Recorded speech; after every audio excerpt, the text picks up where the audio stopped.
Misteri di Puncak Bahagia. Raka dan Amara dikenal sebagai pasangan sempurna. Mereka memulai kisah cinta sejak kuliah, tumbuh bersama hingga akhirnya membangun bisnis kecil yang berkembang pesat. Raka adalah sosok pekerja keras dan penuh ide, sedangkan Amara selalu setia menjadi pendamping yang bijak dan lembut. Hari-hari mereka penuh tawa dan mimpi besar. Setiap malam, Raka selalu berkata, "Aku akan jadikan kamu ratu di istana yang kubangun sendiri." Amara tersenyum, menatap mata pria yang sangat ia cintai. Ia percaya masa depan mereka akan bahagia. Namun kebahagiaan itu ternyata tak bertahan lama. Ketika ekonomi global terguncang dan investor utama menarik diri, bisnis Raka tiba-tiba goyah. Dalam hitungan minggu, perusahaan yang ia bangun dari nol hancur berantakan. Raka kehilangan segalanya, uang, aset, dan kepercayaan orang. Yang tersisa hanyalah hutang besar dan rasa malu. Ia berusaha bertahan, namun setiap langkah terasa semakin berat.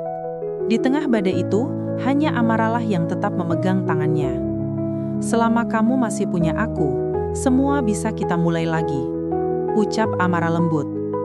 Raka menatapnya lama, terharu sekaligus takut. Ia tahu cintanya tulus, tapi dunia sedang tidak berpihak. Malam itu, ia menatap langit gelap, berharap badai ini hanya sementara. Namun takdir ternyata menyiapkan sesuatu yang jauh lebih menyakitkan. Keputusan yang akan menghancurkan hatinya sepenuhnya. Awal dari kehancuran. Hari-hari Raka berubah suram. Telepon terus berdering dari para penagih hutang. Surat gugatan datang bertubi-tubi. Kantor sepi, karyawan pergi satu persatu. Ia berjuang mempertahankan sisa usahanya, namun semua seperti melawan arus deras. Amara tetap ada di sisinya, meski ia sendiri mulai kelelahan. Ia menolak tawaran pekerjaan demi menemani Raka, tapi justru hal itu membuat keadaan mereka semakin sulit. Mereka pindah ke rumah kontrakan kecil, menjual mobil, bahkan perhiasan Amara pun ikut tergadaikan. Suatu malam, Amara menerima kabar bahwa salah satu penagih hutang berniat mencelakai Raka. Mereka merasa ditipu dan tak ingin lagi menunggu pembayaran. Ketakutan menyelimuti dirinya. Ia mencintai Raka lebih dari dirinya sendiri. Tapi ia sadar, jika terus bersamanya, nyawa pria itu bisa terancam. Amara pergi diam-diam menemui seorang pengacara dan menawarkan satu-satunya cara untuk menyelamatkan Raka, yaitu menjual seluruh aset yang tersisa atas namanya. Namun syaratnya berat. Raka tidak boleh tahu, dan ia harus menjauh darinya agar perjanjian itu berjalan aman. Air mata menetes tanpa henti malam itu. "Maaf Kak, mungkin aku harus pergi agar kamu bisa hidup," bisiknya lirih. Ia menatap foto mereka berdua di atas meja. Kenangan bahagia yang sebentar lagi hanya akan jadi masa lalu. Kepergian yang tak terduga. Pagi itu, Raka bangun dan tidak menemukan Amara di rumah. Hanya sepucuk surat di atas meja makan. Tulisan tangan yang sangat ia kenal membuat dadanya sesak. "Maaf Kak, aku tidak bisa lagi hidup dalam keterpurukan ini. Aku lelah. Aku pergi untuk mencari hidupku sendiri. Tolong jangan mencariku." Raka membacanya berulang-ulang, tak percaya. Dunia seakan runtuh. Perempuan yang selama ini menjadi satu-satunya alasan ia bertahan, kini meninggalkannya tanpa jejak. Ia berteriak, membanting barang, menangis seperti anak kecil yang kehilangan arah. "Kenapa Mar? Aku butuh kamu justru sekarang ini." Hari-hari berikutnya penuh kehampaan. Ia mencari kemana-mana, tapi Amara benar-benar menghilang. Semua kontaknya terblokir, keluarganya pun tak tahu di mana ia berada. Raka mulai berubah, hatinya menjadi dingin. Ia menanamkan dalam pikirannya bahwa cinta hanyalah ilusi. Dalam keputusasaan, ia bersumpah akan bangkit, tapi bukan untuk cinta, melainkan untuk membuktikan pada dunia bahwa ia tidak butuh siapapun, termasuk Amara. Namun jauh di tempat lain, Amara memeluk dirinya yang gemetar dalam kamar kecil, menahan rindu yang menyakitkan. Ia menyaksikan Raka dari jauh lewat berita, memastikan pria itu selamat dari ancaman dan mulai menata hidup. Cintanya tetap ada, tapi ia harus bersembunyi dalam bayang-bayang agar pengorbanannya tidak sia-sia. Ia menelan rasa sakit itu sendirian demi melihat Raka kembali berdiri. Luka yang mengeras. 3 tahun berlalu. Raka kini menjadi sosok yang berbeda. Wajahnya lebih tegas, tatapannya tajam. Ia berhasil membangun kembali bisnisnya, bahkan lebih besar dari sebelumnya. Tapi di balik kesuksesan itu, hatinya membeku. Ia menolak setiap wanita yang mendekat. Dalam pikirannya, cinta hanya akan berujung pengkhianatan. Amara telah mengajarkannya pelajaran paling pahit, bahwa cinta tak sejalan dengan kesetiaan. Suatu malam, saat menghadiri acara amal, ia bertemu dengan seorang wanita bernama Naila. Sosok lembut yang mengingatkannya pada Amara. Namun setiap kali ia melihat senyum Naila, bayangan masa lalu kembali menghantui. Sementara itu, Amara hidup sederhana di kota lain. Uang hasil penjualan aset dulu habis untuk menebus ancaman terhadap Raka. Ia kini bekerja sebagai perawat di panti jompo. Hidupnya tenang tapi sepi. Setiap kali melihat berita tentang keberhasilan Raka, hatinya bahagia sekaligus hancur. Ia tahu Raka membencinya, tapi ia juga tahu itu harga dari cinta yang ia lindungi. Asal dia bahagia, biarlah aku yang menanggung semua sakit ini.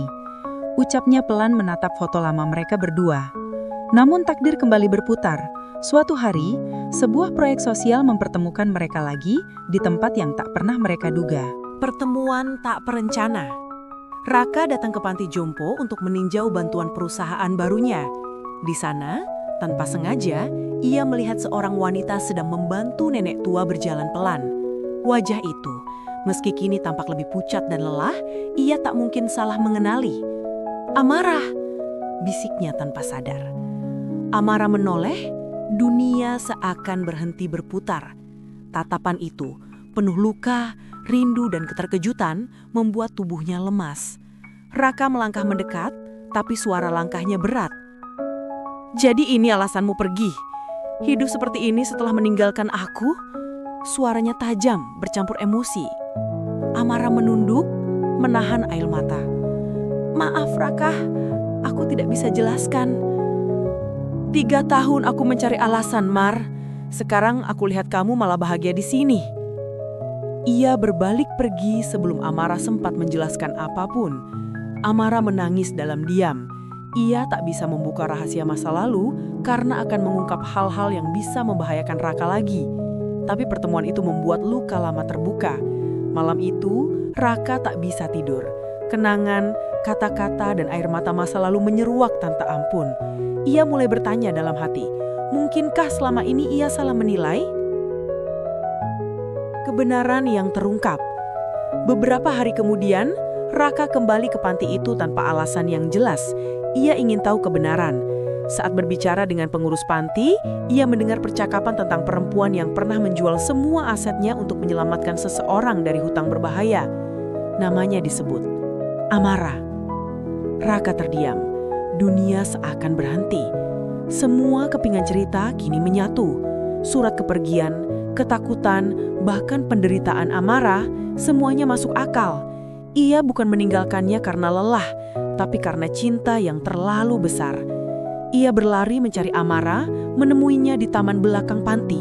Amara terkejut melihat Raka berdiri di hadapannya, dengan mata berkaca-kaca.